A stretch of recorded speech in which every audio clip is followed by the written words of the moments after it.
Coming up on One Detroit, the increasing concern over PFAS in Michigan. Plus, Stephen Henderson and Nolan Finley give us an idea of what to expect with the new gerrymandering ruling. Also coming up, we'll take you behind the scenes of the Detroit documentary Last Days of Chinatown and the history of the Cass Corridor. And the faces of Detroit captured by one man's camera. I'm Christy McDonald on the east side at the Dovetail in Warren. Join me. One Detroit is coming up. Masco Corporation is proud to manufacture innovative and environmentally friendly products for the home. Delta faucets, craft-made in Merillat cabinets, and Behr brand paints have all been designed with you in mind. Masco and its family of companies, serving Michigan communities since 1929. Support also provided by the W.K. Kellogg Foundation, a partner with communities where children come first. The Cynthia and Etzel Ford Fund for Journalism at Detroit Public TV.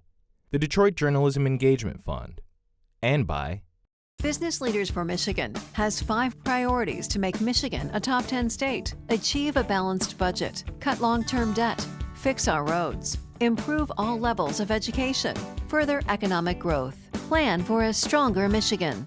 How does diversity bring energy to us all? At DTE Energy, we believe that it's the contributions of all that build great communities. As a company, we grow stronger by welcoming the unique perspectives of everyone. As community members, we support our state's broad culture and heritage. From working closely with women and minority-owned suppliers to embracing our local cultures, DTE Energy is powering diversity. The DTE Energy Foundation is a proud sponsor of Detroit Public Television.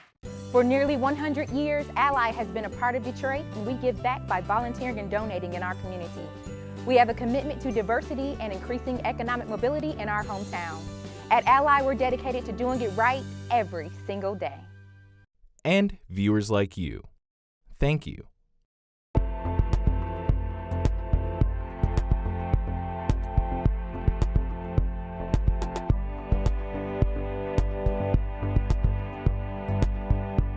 This is probably the most eclectically decorated coffee shop I've been to in a while. You have to explain the art. This whole thing started with me and a bandmate of mine. His name is Marcus Christie. He's an artist. He did this. It's basically his impressions of songs that I wrote. This is based on like a song I wrote in like early 90s called Brains in the Sky. This is very strange. This is your place. Strange is one word for it. What have other people called it? People call it the only place you can be yourself at. It's a cool place. It's a place to be individual. It's a place where everyone's accepted. Anything is welcome here. Hi there and welcome to One Detroit. I'm Christy McDonald, and thanks to the Dovetail in Warren for keeping my coffee topped up. A couple stories we're watching for you this week include the quality of our water. According to a national study, Michigan has the most sites contaminated with PFAS in the nation. We'll take a closer look at what's behind the numbers and the latest places where these contaminants are showing up. Plus, Stephen and Nolan meet up for a conversation on what the gerrymandering ruling really means for Michigan and our elections. Also coming up, behind the scenes of the documentary, The Last Days of Chinatown. It's a look at the history of the Cass Corridor up to the building of the new Little Caesars Arena. And you'll meet a young photographer capturing the faces and stories of Detroiters in the neighborhoods they grew up in. That's all coming up for you on One Detroit. But let's start off with PFAS. They are a group of man-made chemicals that come from a variety of sources, anything from Teflon to firefighting foam to paper mills. And just in the last week, we're learning that not only does Michigan have the most sites contaminated with PFAS in the country, but remember that suspicious white foam we saw off I-75 last summer in southwest Detroit? Officials said it was safe at the time, but just revealed it contained high levels of PFAS. Last summer in August, I was kind of minding my own business at home. I got an emergency call from a neighbor, very, very upset. Emma, you need to, it's like stuff coming out the ground over there on Schaefer. I'm like, what do you mean stuff? The stuff? A mysterious foam bubbling onto this Melvindale highway on the border of southwest Detroit by the Marathon Oil Refinery. I grabbed my camera and I ran over there, and it looked like the reversal of the Blob.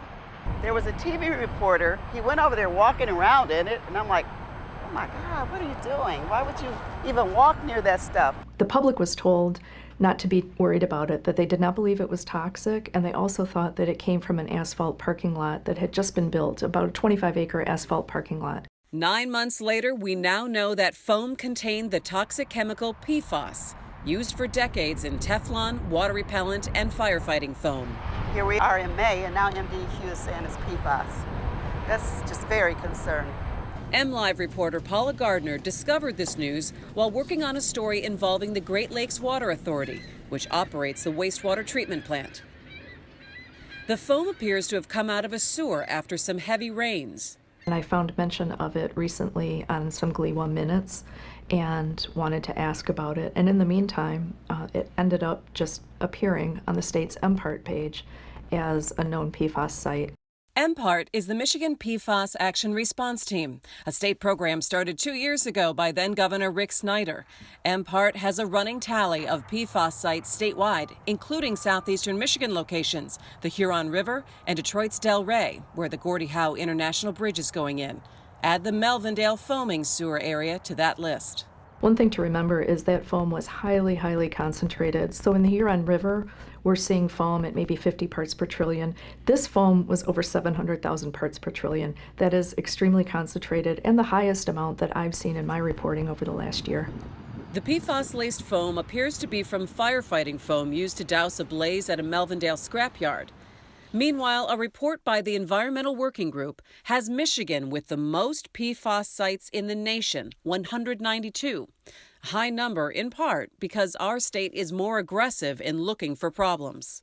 Last year, the state tested every public drinking water source, and they're doing some well testing, and they're also looking at surface water and landfills and all of these other ways that PFAS can get into drinking water. And we're seeing the results of it, and that's reflected in the numbers of sites that we have in Michigan. In this part of town, 48217, known for poor air quality and called the most toxic zip code in Michigan, Emma Lockridge wonders if there's more PFAS lurking in the ground, waiting to come out. So if someone now tells me, don't worry about it, I only have one word for them, Flint. Okay, so that's what they told people in Flint when they were running around with their brown glasses of water. Don't worry about it. I mean, don't worry about it is not a good answer. We need deep testing on this and to try to understand what's going on here. Another thing we're watching, Attorney General Dana Nessel just announced she plans to bring lawsuits against manufacturers and companies that contribute to PFAS contamination. All right, we're continuing to follow this important story. Just check out our Great Lakes Bureau and, of course, DetroitPBS.org for the latest coverage. All right, let's get into some politics now. Just a few days ago, Michigan Republicans asked the U.S. Supreme Court to stop that recent court order to redraw a number of congressional and state legislative districts. Judges found that the lines were unconstitutionally gerrymandered back in 2011 when Republicans drew them, and that they must be changed. So we caught up with Nolan Finley of the Detroit News and Stephen Henderson of American Black Journal for some perspective on what this all means. Well, Steve, a three-judge panel of the Sixth Circuit Court of Appeals had in Michigan an absolute mess in this redistricting, this gerrymandering case. I'm not saying that the ruling was wrong. I think the evidence supported the ruling, but the remedy they imposed is going to be almost impossible for Michigan to meet, and it's going to turn everything upside down. I described it in a column as too much, too late. Yeah, I wondered when Republicans turned down the deal that Jocelyn Benson offered them, which was a more modest redraw than this, whether they were courting this kind of thing. Yeah, it looks good now, doesn't it? It would have been much easier to do than this will be, and much less disruptive. And I asked her about that as well when she proposed that settlement, and what she said was she was looking for the least disruptive way to remedy what had gone wrong. The court went way further, and I don't know that the Supreme Court will intervene in this to turn that back. See, I think they will. I think they'll issue a stay because they've got the Maryland case and the North Carolina case that they heard in March, I guess. Yeah, ruling will come out in June.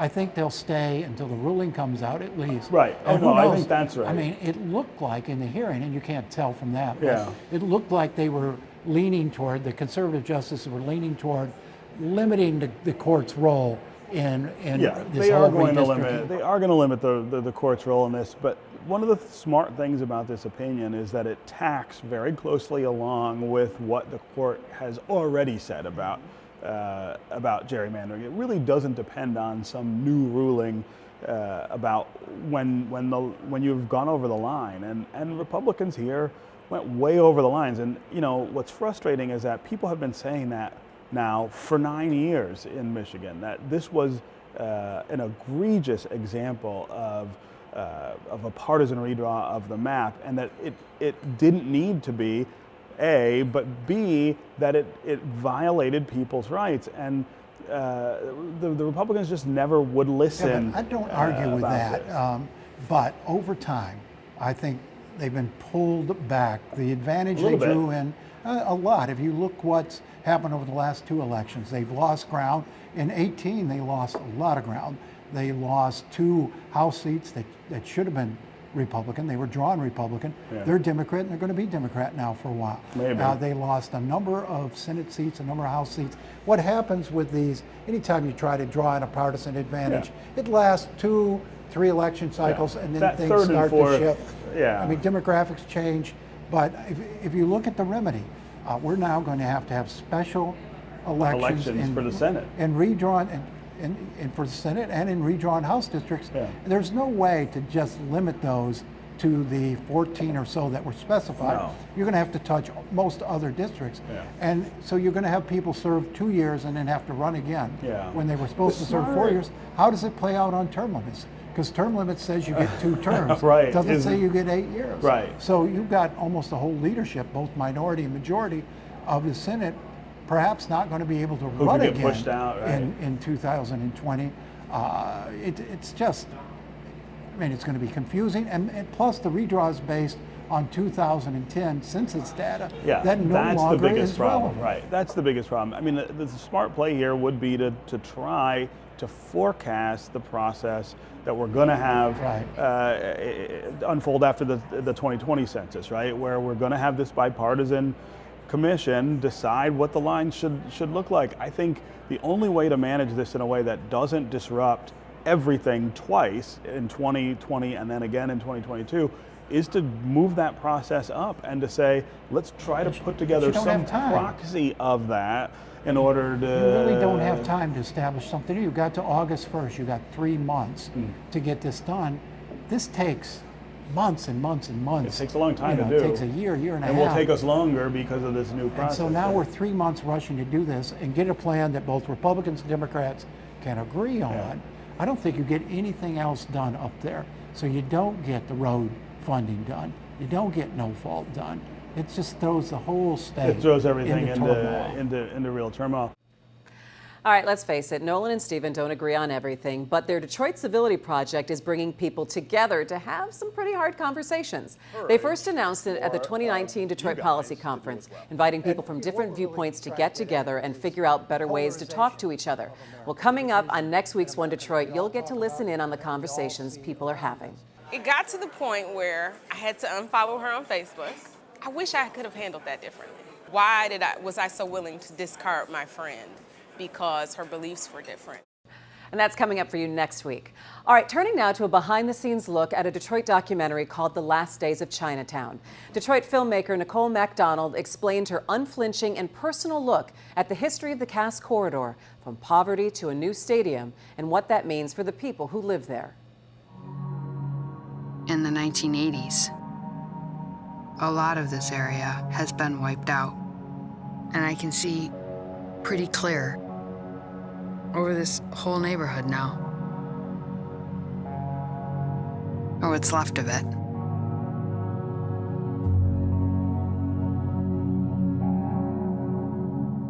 The film took about 5 years.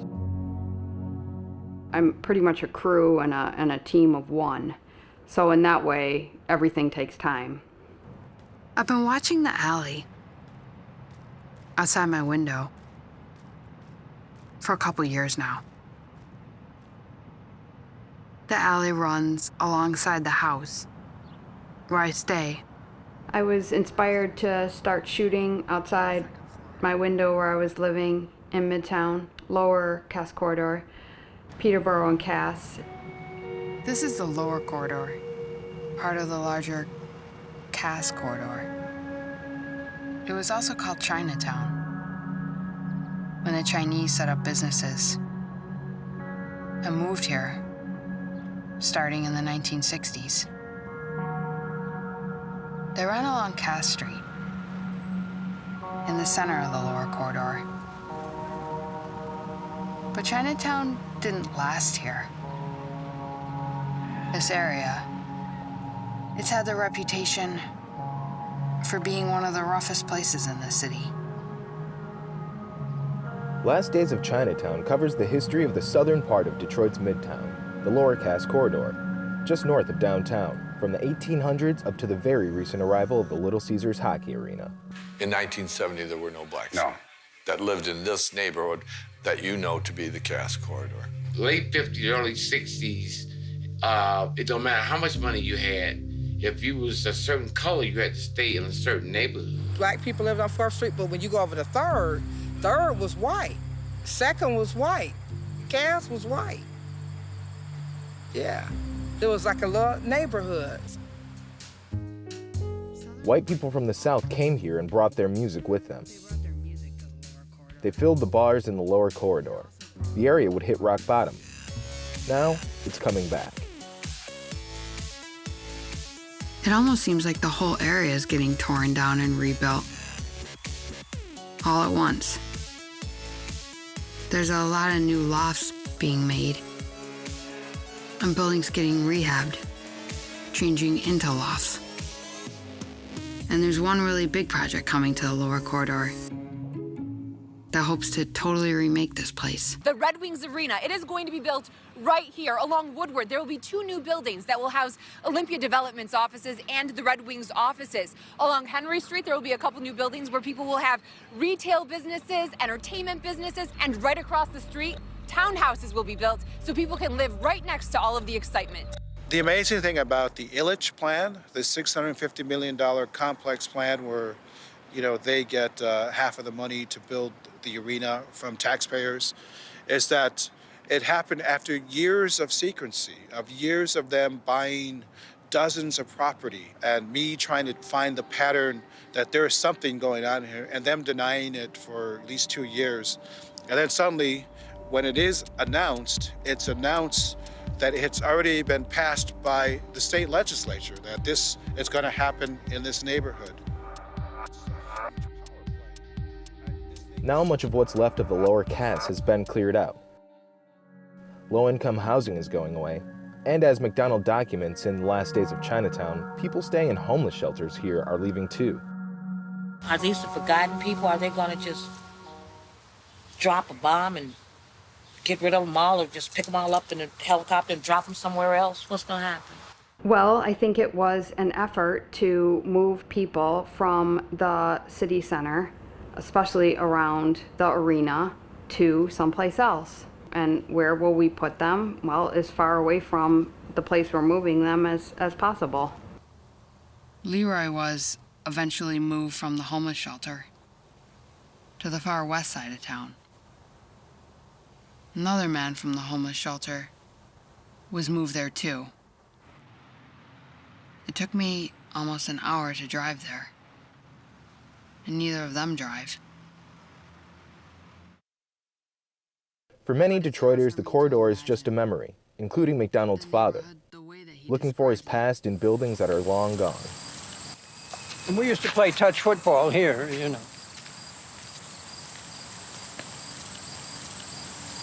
And this was a vacant lot, and we built a clubhouse here. So this must have been the laundromat here.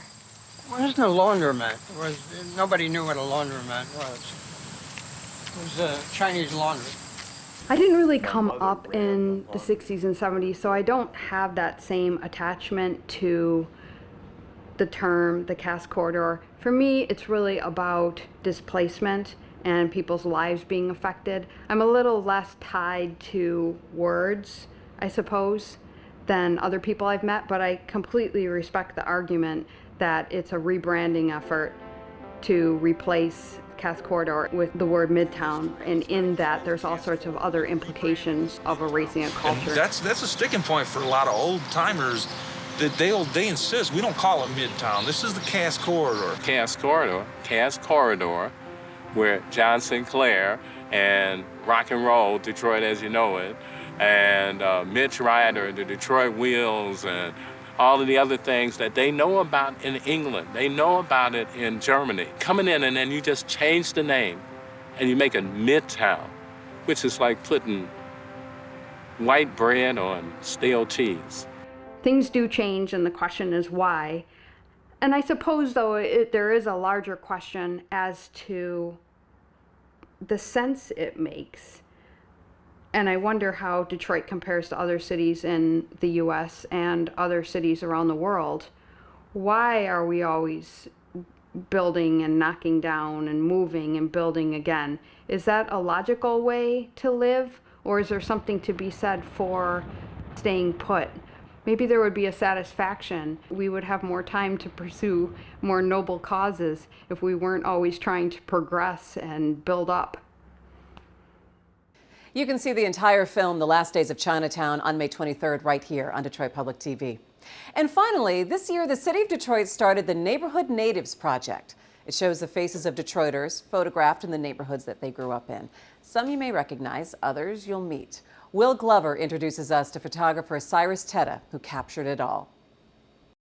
Where did the idea for the Neighborhood Natives Project come from? The editor of the site, Aaron Foley, he kind of came to each of us on the team. It's a 5-person team, and came to each of us and said, I want you guys to be able to grow, you know, and build your brand. So Amber Lewis, she is the director of social media in the mayor's office. She was a part of that meeting. I just knew that I wanted to take photos of dope Detroiters, you know, photographing high-profile people from Detroit back home where they're from, just to, I guess in a sense, bring them down to a real-life level and let people know that there are superstars, you know, living right next door to you, and we should feel proud of where we come from. The first person that we ended up shooting was Mary Wilson. We were at Crane's homecoming, I think it was 2017, and Mary was there, and Amber just had the idea to go in the back. She's like, I'm gonna try to get Mary for the photo shoot. 30 minutes or 40 minutes later, we're with Mary Wilson in the Brewster Projects. We stole her from Crane's homecoming.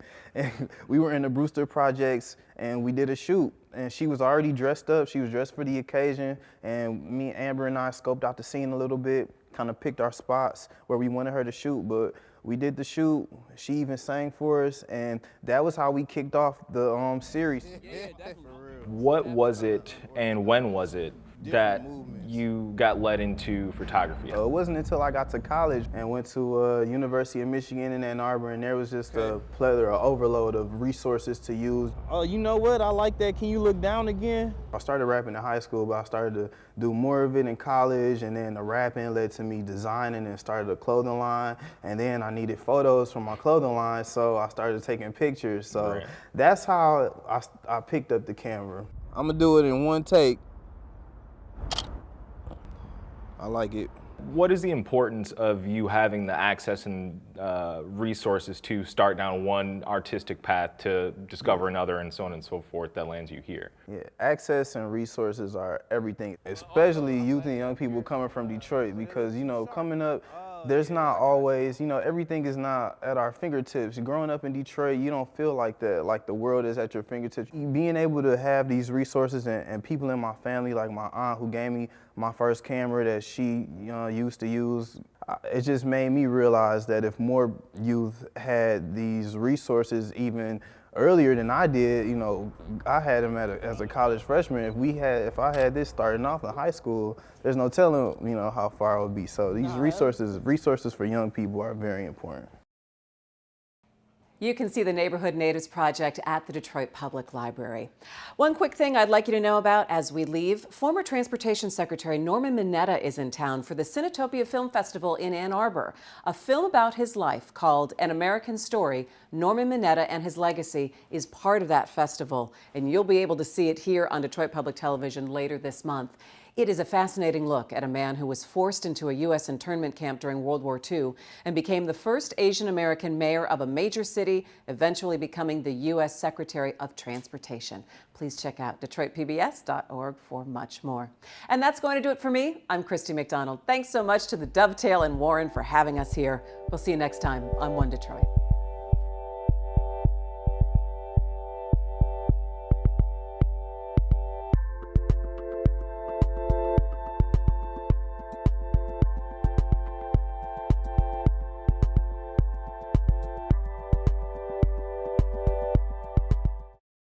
Masco Corporation is proud to manufacture innovative and environmentally friendly products for the home. Delta faucets, craft-made in Merillat cabinets, and Behr brand paints have all been designed with you in mind. Masco and its family of companies, serving Michigan communities since 1929. Support also provided by the W.K. Kellogg Foundation, a partner with communities where children come first. The Cynthia and Etzel Ford Fund for Journalism at Detroit Public TV, the Detroit Journalism Engagement Fund, and by Business Leaders for Michigan has 5 priorities to make Michigan a top 10 state. Achieve a balanced budget, cut long-term debt, fix our roads, improve all levels of education, further economic growth, plan for a stronger Michigan. How does diversity bring energy to us all? At DTE Energy, we believe that it's the contributions of all that build great communities. As a company, we grow stronger by welcoming the unique perspectives of everyone. As community members, we support our state's broad culture and heritage. From working closely with women and minority-owned suppliers to embracing our local cultures, DTE Energy is powering diversity. The DTE Energy Foundation is a proud sponsor of Detroit Public Television. For nearly 100 years, Ally has been a part of Detroit, and we give back by volunteering and donating in our community. We have a commitment to diversity and increasing economic mobility in our hometown. At Ally, we're dedicated to doing it right every single day. And viewers like you. Thank you.